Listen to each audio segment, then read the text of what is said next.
And the news tonight, state government expresses commitment to developing all senatorial districts. Nigeria Civil Aviation Authority urges passengers on strict adherence to aviation safety rules. President Bola Tinubu appoints new head of Federal Character Commission. Abroad, European Union warns against redrawing Ukrainian borders as Trump held peace talk with Putin. Good evening and welcome to Delta Television Main News. I am Pauline Okolie. You can also follow our news online on Facebook at Delta Broadcasting Service Asaba and on YouTube at Delta Broadcasting Service Asaba, or visit our website. The state government has reiterated its commitment in developing the 3 senatorial districts. The Commissioner for Works, Rural Roads and Public Information, Mr. Charles Aniago, gave the assurance while briefing newsmen in Asaba. Esther Oputa reports. Mr. Aniago listed several projects demonstrating the government's efforts to improve infrastructure and provide essential services to the people, to include the infrastructural development at the Southern Delta University and the College of Health Technology of Rode, adding that the projects underscored the government's focus on healthcare and human capital development. He also highlighted the Uzere Bridge project as a strategic infrastructure initiative expected to improve transportation and connectivity in the area, thus boosting economic activity and social interaction. The Commissioner urged residents to support the administration and make civil demands, emphasizing the importance of collaboration between the government and the people. He encouraged people to practice proper waste management by desilting drains, avoiding dumping refuse in waterways, and refraining from building on natural waterways, while advising those living in flood-prone areas to relocate to safer grounds to avoid potential disasters. The Isoko Nation is the only federal constituency that has 2 of the state-owned universities having very, very huge presence. We have also completed, as it were, the infrastructure to take care of the School of Medical Sciences under this administration. In his remarks, the Executive Assistant to the Governor on Public Enlightenment, Mr. Olise Ifejika, advised journalists to contact the Federal Ministry of Works for updates on the construction and rehabilitation of federal roads and bridges. We should first go to the Federal Controller of Works, who is a representative of the Minister of Works in Delta. I'm sure there will be fuller information from that corridor. The briefing was attended by top officials of the Information Ministry and a cross-section of journalists from across the state. Esther Oputa reporting. The state government has assured youths of Ukalo-Okute, Ezi, Ebu and Ukalo-Okpuno in Oshimili North and Anyocha North local government areas that no part of the state will be neglected in terms of critical infrastructural development. The Chief of Staff, Government House, Honorable Johnson Erijo, gave the assurance while addressing youths from the communities during a peaceful protest at the Interbao roundabout, Asaba, over the deplorable condition of the Ukalo-Okute, Ezi-Ebu Ukalo-Okpuno. Pere Botu reports.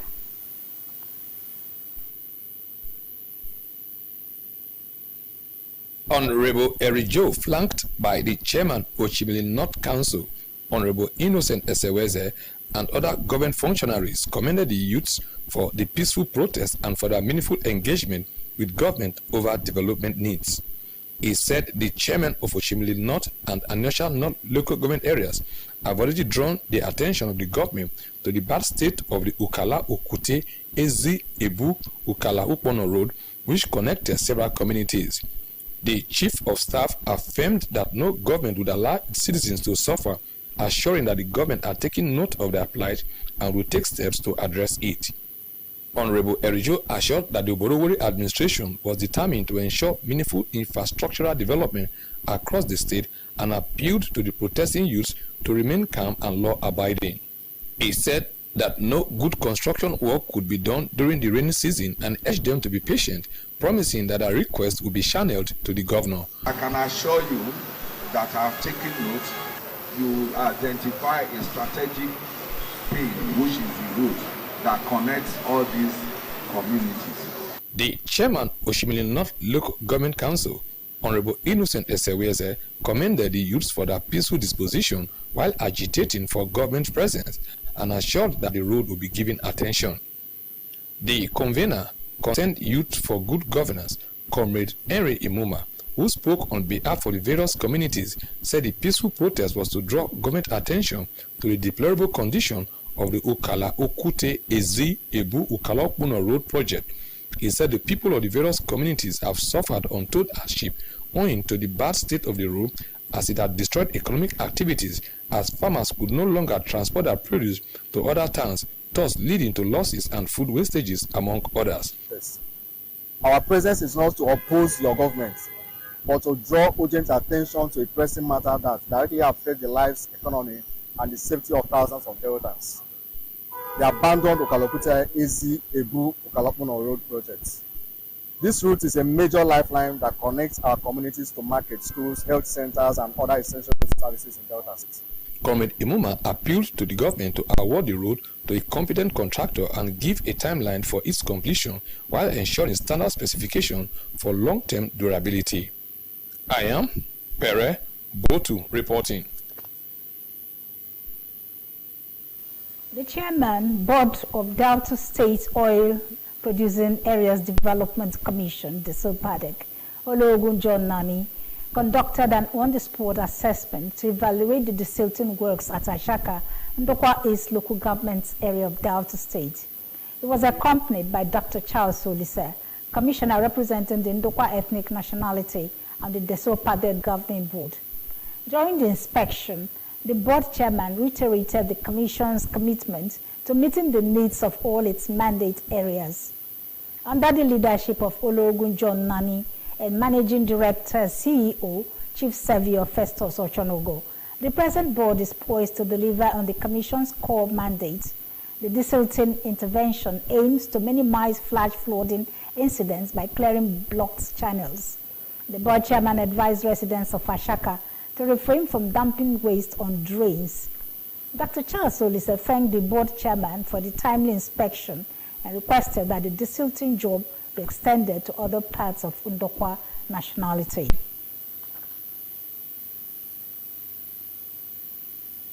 The state governor, Right Honorable Sheriff Obrewori, has approved the appointment of Dr. Mrs. Kongrat Odiete as the new provost of the College of Health Sciences and Technology, Ofoma, according to a statement signed by the Secretary to the State Government, Dr. Kingsley Ezemu. The appointment of the new provost is with immediate effect.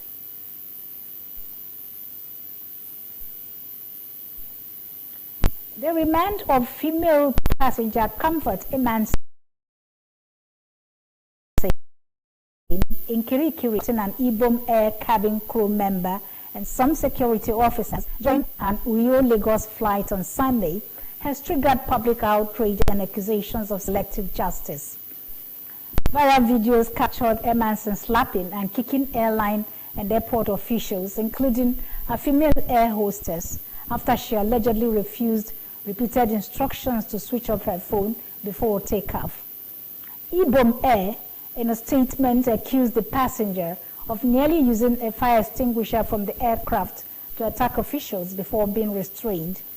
The airline confirmed it had reported the incident to the Nigerian Civil Aviation Authority and had imposed a permanent travel ban on Emanson.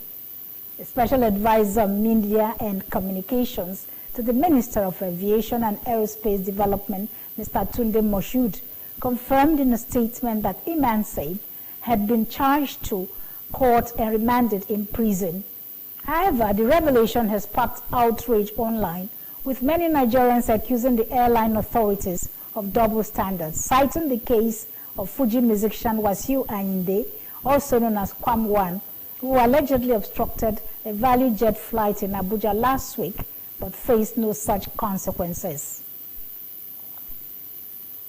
Meanwhile, The Director of Public Affairs and Consumer Protection of Nigeria Civil Aviation Authority, NCAA, Mr. Mike Achimugu, has reiterated the importance of passengers' adherence to aviation safety rules and instructions for cabin crew. He described the recent incidents involving Fuji musician King Wasiu and Inde Marshal Kwam-Wan and a female passenger aboard an Ibom Air flight as very avoidable and warned that disobedience could have serious consequences. While clarifying that the NCAA does not have the power to prosecute, Mr. Chimugu noted that airlines reserve the right to blacklist any passenger deemed a risk. President Bola Tinubu has withdrawn the reappointment of Dr. Muhiba Dankaka as the Executive Chairman of the Federal Character Commission, FCC, and has replaced her with a former member of the House of Representatives, Mrs. Ayo Omidiran. Dr. Dankaka's tenure as the Executive Chairman of the FCC was alleged to be dogged by controversies.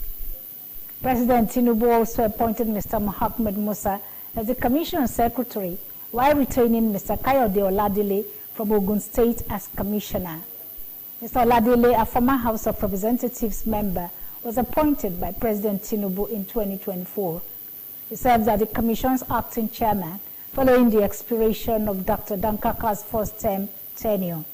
The President renewed the appointment of Mr. Lawal Yauroni, Abubakar Atiku Bunu, and Ehuludayo Eluyemi, representing Jigawa, Kebbi, and Osun states for a second term, among other appointments. The Economic and Financial Crimes Commission, EFCC, has detained a former governor of Sokoto State, Alhaji Aminu Tambuwal, over alleged fraud. Alhaji Tambuwal, who honored an invitation extended to him by the commission, and was subsequently taken into custody. Multiple sources told newsmen that the ex-Sokoto State governor was squeezed over alleged fraudulent cash withdrawals to the tune of 189 billion naira. Meanwhile, the People's Democratic Party, PDP, and the African Democratic Congress, ADC, have accused the Economic and Financial Crimes Commission, EFCC, of engaging in selective investigations and operating as a political tool for the ruling All Progressives Congress, APC. The denunciation came as the commission detained former governor of Sokoto State, Aminu Tambuwal, over alleged illegal withdrawal of more than 189 billion naira during his tenure. Alhaji Tambuwal, who also served as Speaker of the House of Representatives from 2011 to 2015, governed Sokoto State from 2015 to 2023. EFCC spokesperson Dele Oyewale confirmed Tambuwal's detention but declined further comment. A statement signed by his National Publicity Secretary, Bolaji Abdullahi, the ADC alleged that the EFCC's recent actions were eroding public trust in the institution and undermining the real fight against corruption. According to the ADC, the Commission's pattern of reopening closed cases and targeting opposition figures was a clear indication that it was being used to intimidate and silence government critics. The party cited instances where investigations into allies of the ruling party appeared to fade away, while opposition figures were subjected to public scrutiny over decade-old allegations. The Nigeria Customs Service, NCS, has intercepted 16 containers of contraband, including arms, ammunition, expired pharmaceuticals, prohibited fruits, and counterfeit products, with a total duty paid value of more than 10 billion naira. Addressing journalists at the Apapa Command yesterday, Comptroller General of Customs Adewale Adeniyi said the seizures were the result of coordinated operations with other agencies, particularly the National Drug Law Enforcement Agency, NDLEA. He said the consignments violated national security regulations and import laws. 140-foot container with registration number NRSU 6407089 was initially declared as carrying cleaned items.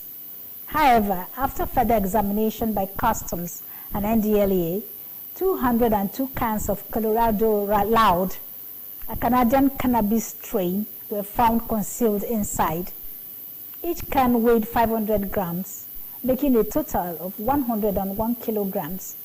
Intelligence reports suggested that the container might also contain other illegal items, prompting additional scanning. The scan revealed 2 pump-action rifles, 25 cartridges, a Smith & Wesson pistol with 55 rounds of ammunition, a blank round, and several accessories. Other intercepted containers included 7 carrying expired drugs and prohibited medications, 3 with expired food items, mainly margarine, and 3 loaded with banned used clothing. Over the weekend, Customs also seized a 40-foot container holding 1,290 sacks of frozen poultry products, as well as another container with the same quantity of frozen chicken.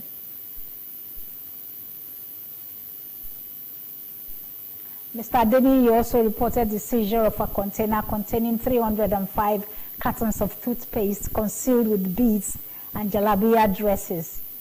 The products infringed on the trademark of a Nigerian company and were unregistered with the National Agency for Food and Drug Administration and Control, NAFDAC. 2 additional containers of expired chest and lung tablets, also without NAFDAC registration numbers, were confiscated. 2 40-foot containers carrying codeine-based substances were also seized. 5 suspects have been arrested in connection with the seizures, 3 of whom have been charged and remanded in Ikoyi prison pending their next court appearance next month. You're watching Delta Television main news. Still to come, European Union once again redrawing Ukrainian borders as Trump held peace talk with Putin. Please stay with us. We'll be right back.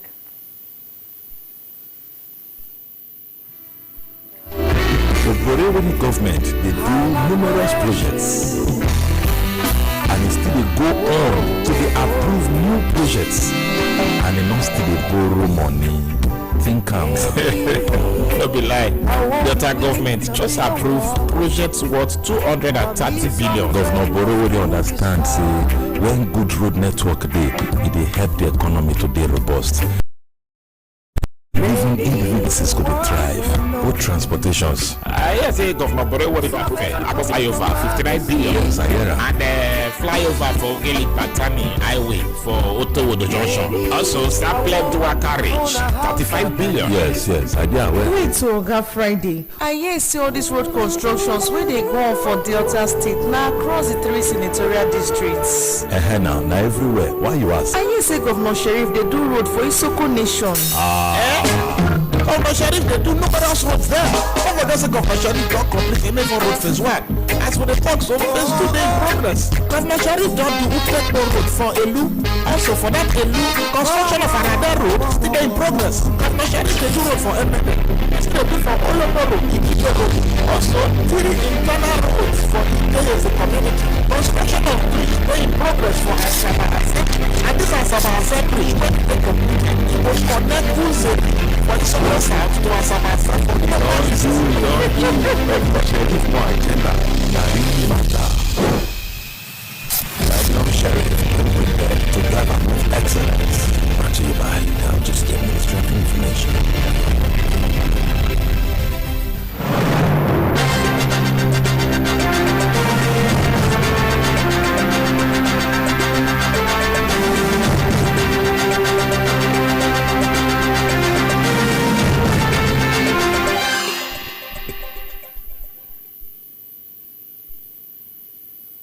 Welcome back.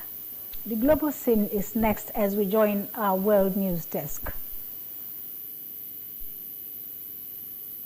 European leaders have warned against Ukrainian borders being redrawn by force 3 days before Russia Vladimir Putin and US President Donald Trump are due to hold a summit on Ukraine in Alaska.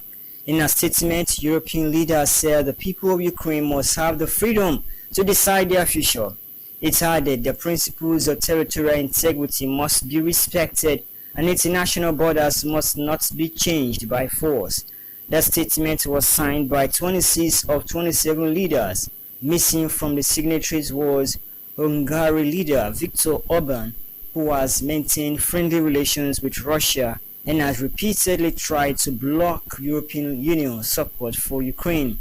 The statement underscored the nervousness felt by Europeans about Moscow's actions in Ukraine, which many countries, particularly those bordering Russia or those in which the memory of Soviet occupation still lingers, believe could pose a direct threat in the near future.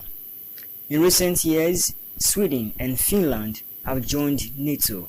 Baltic countries have restated conscription, and Poland has set aside billions to build a barrier alongside its borders with Russia. European countries have a long history of borders being redrawn by bloody wars and are extremely concerned by the prospect of the US allowing that to happen in Ukraine. A legal recognition of Russia's sovereignty over territories it conquered by force is unacceptable to the EU. The United Nations Human Rights Office has condemned a targeted Israeli attack that killed 6 journalists in Gaza, calling it a grave breach of international law. 5 Al Jazeera journalists, including correspondent Anas al-Sharif, were killed in an Israeli airstrike on Sunday. 2 others were killed, including a freelance journalist, the broadcast media said. Israel military said it targeted Sharif, alleging he had served as the head of a terrorist cell in Hamas, something Sharif denied.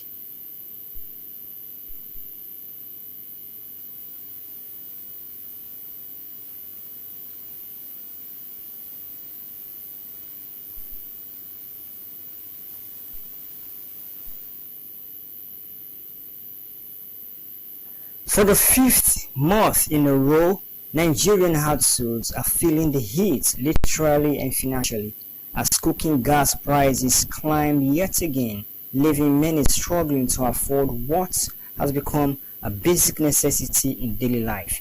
According to the latest report from the National Bureau of Statistics (NBS), the average cost of refilling a 5 kg cylinder of liquefied petroleum gas, popularly called cooking gas, rose by 1.92% in June 2025 to 8,323 naira 95 kobo, up from 8,167 naira 43 kobo in May. While the monthly increase may seem marginal, the year-on-year jump is far more daunting, a 19.49% spike from 6,966 naira in June 2025.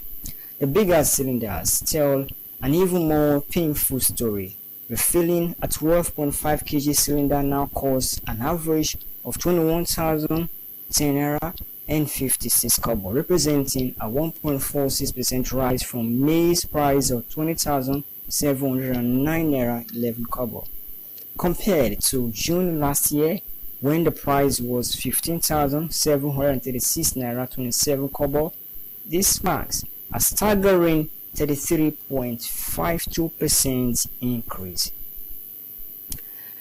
In another development, marketers across Nigeria are intensifying engagement efforts with the Dangote Refinery's management to secure reliable and cost-effective fuel supplies as Dangote Petroleum Refinery prepares to commence the direct distribution of petrol to domestic markets on August 15. The engagement, according to industry sources, is aimed at securing direct access to refined petrol at stable and competitive prices amid ongoing fuel scarcity and volatile forest-driven import costs that have driven up production expenses across the country. Industry players confirmed that both major and independent marketers have opened formal talks with Dangote Petroleum Refinery Limited ahead of the rollout. Mr. Abubakar Shetima, a president of the Independent Petroleum Marketers Association of Nigeria, IPMAN, told newsmen that most of the association's members have already registered with the refinery to take advantage of the direct supply plan. We'll now go for sports break.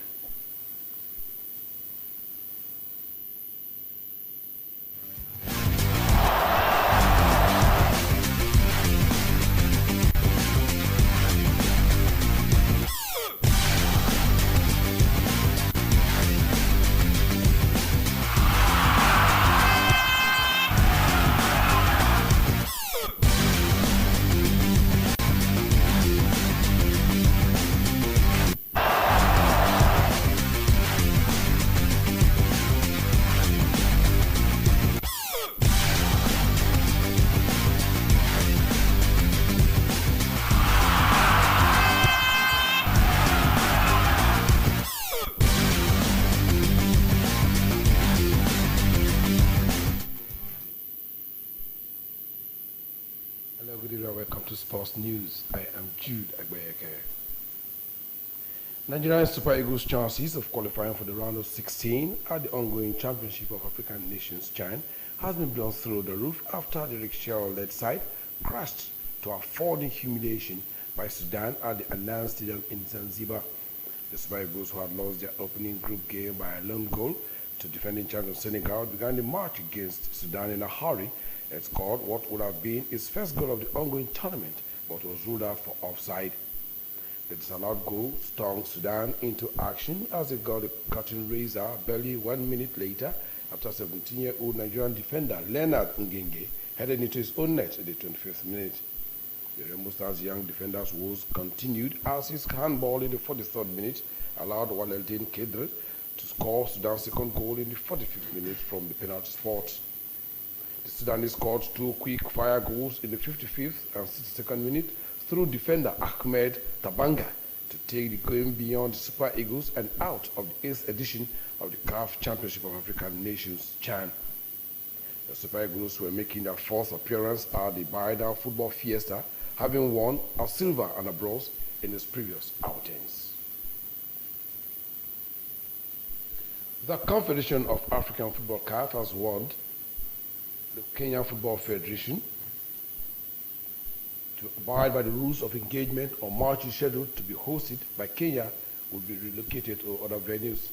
CAF in a statement said Kenya must ensure it provided adequate security in subsequent matches after the match between Kenya and Morocco almost turned chaotic Sundays with Kenya fans turning on Moroccans. The African Footballing Governing Body said going forward, fans will be scrutinized before gaining entrance into match venues, with fans with electronic cards gaining access, while those with paper tickets have been barred from the ongoing Championship of African Nations. Furthermore, CAF reduced stadium capacity sitting to 60%, amounting to 27,000, even as it charged Kenya to take appropriate measures to provide adequate security for both players, officials, and funds. CAF, which described the altercation between Kenyan fans, said it was unacceptable that the Arapa International Sports Center, Casanari, could be handed further ban if incidents like the near tragic one that happened on Sunday repeated itself. The game had seen crowds surge, jostling, and forced entry, which resulted in security officials employing tear gas canisters to disperse the crowd.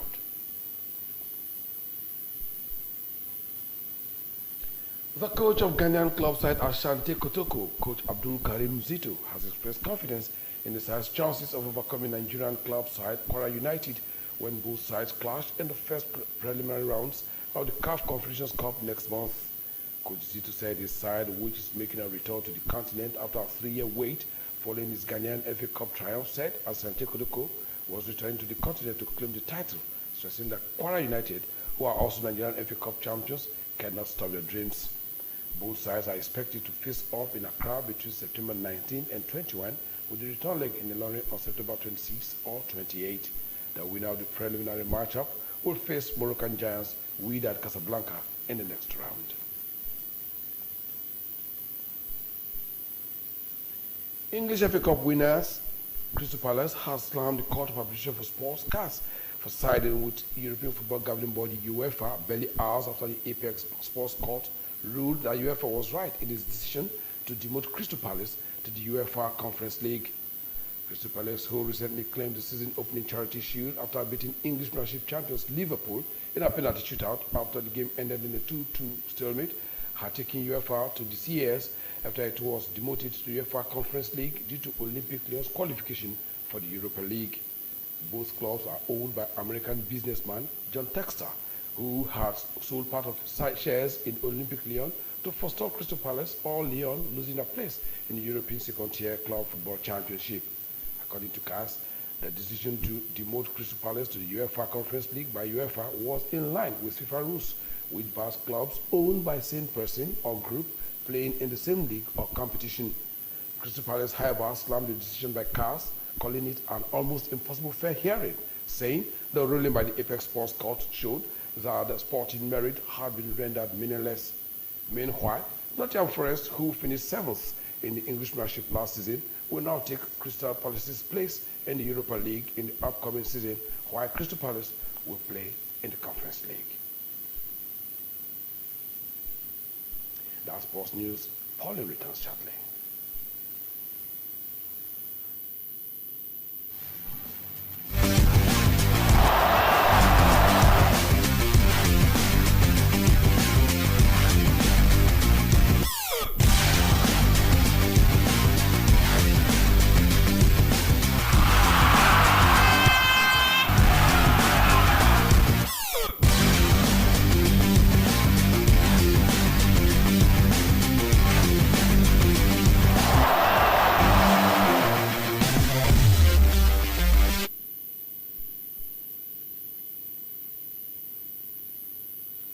Thought for the day. You don't learn to swim by reading about water. Practice and experience make you an expert. Highlights before we go. The state government has reiterated its commitment to developing the 3 senatorial districts. The Commissioner for Works, Rural Roads and Public Information, Mr. Charles Saniago, gave the assurance while briefing newsmen in Asaba. The Director of Public Affairs and Consumer Protection, Nigeria Civil Aviation Authority, NCAA, Mr. Mike Achimogo, has reiterated the importance of passengers' adherence to aviation safety rules and instructions from cabin crew. President Bola Tinubu has withdrawn the reappointment of Dr. Muhiba Dankaka as Executive Chairman of the Federal Character Commission, FCC, and has replaced her with a former member of the House of Representatives, Mrs. Ayo Umidiran. And European leaders have warned against Ukrainian borders being withdrawn by force 3 days before Russia's Vladimir Putin and U.S. President Donald Trump are due to hold a summit in Ukraine in Alaska. You can also follow our news online on Facebook at Delta Broadcasting Service Asaba and on YouTube at Delta Broadcasting Service Asaba, or visit our website. Thank you very much for watching. I am Pauline Okoli. Good night.